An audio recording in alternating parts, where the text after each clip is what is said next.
ডাকাতি দিছে 200 খুন করেছে করে গেছে একজন মুখ হলো মাস্ক পিন্দার হলো 2-3 মুখ খোলা। আমি ন্যায্য বিচার চাই, আমার বাবা আমি তাদের ফাঁসি চাই। পুলিশ টিম পাঠানোর পর আমরা তাদেরকে হাত পা বাঁধা অবস্থায় বাসায় তাদেরকে হত্যা করা হয়েছে এভাবে দেখতে পাই। সকালে এক জামাই আমাদের পাশের গ্রামের বিয়ে আছে তেটকার মেয়ে, তো জামাই যায় এখন কাঁপুছে আর তরঙ্গ ভরম করছে। তা আমি কছে কে বা কি হয়েছে, তা কছে তোমার মেয়ের কিছু শুনেছি। না বাবা আমি তো মেয়ের কিছু শুনিনি, কালকে আসলে শুনি ছেলের সাথে আমার কথা হয়েছে।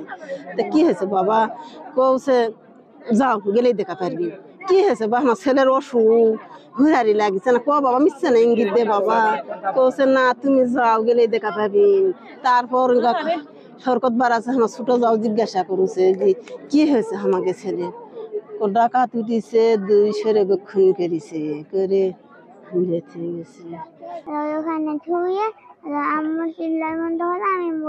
আমি মনে করছি ওটা হলো আম্মু হলো আমি মরে গেছি, তাই দেখে বিছানা পর দাদার ঘর যায় দেখি দাদা নেই। সকালে ঘুমের থেকে উঠে দেখি দাদা ওই পোটাত পড়ে আছে। তারপরে বাড়ির মানুষের খবর দেয়, তারপরে বাড়ির মানুষ আসে দেখে মিটা। একজনের মুখ হলো মাস্ক পিন্দার হলো 2-3 মুখ খোলা। আমার বলছিল তোমার আম্মুর বাবু হবে, তোমায় কিছু বলবো না, তুমি ওখানে থাকো। তারপরে আম্মু মুখ টুক বান্ধে বললো আম্মু ছাড়ে গেল, বাইরে চলে গেল।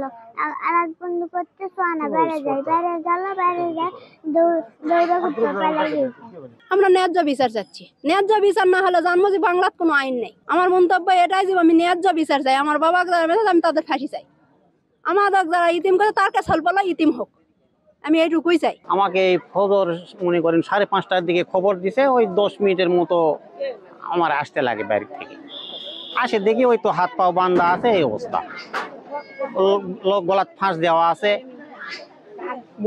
মুখ বান্ধা এই অবস্থা। আমি ওই খুলে দিবা চালাম, অন্য মানুষ বলতেছে যে না খোলা যাবে না, গাওয়াত হাত দেওয়া যাবে না, পুলিশ না আসা পর্যন্ত হাত দেওয়া যাবে না।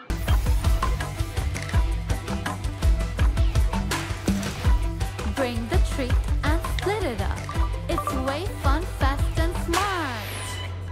Sign up for PathaPay. PathaPay, your universe, your way. আমরা একদম ভোরবেলা 7টার দিকে 7:30টার দিকে সংবাদ পাই যে এখানে দুজনকে হত্যা করা হয়েছে। এরপরে আমরা আমাদের পুলিশ টিম পাঠাই। পুলিশ টিম পাঠানোর পর আমরা তাদেরকে হাত পা বাঁধা অবস্থায় বাসায় তাদেরকে হত্যা করা হয়েছে এভাবে দেখতে পাই। তো এখান থেকে আমরা একেবারে কোনো ডিসিশনে পৌঁছাতে পারিনি যে আসলে তাদেরকে কারা বা কি উদ্দেশ্যে হত্যা করেছে। আমাদের তদন্ত চলমান রয়েছে। আমরা একেবারে ভালোভাবে একটা তদন্ত করে তারপর আমরা বলতে পারবো যে আসলে কেন কিভাবে হত্যা হয়েছে।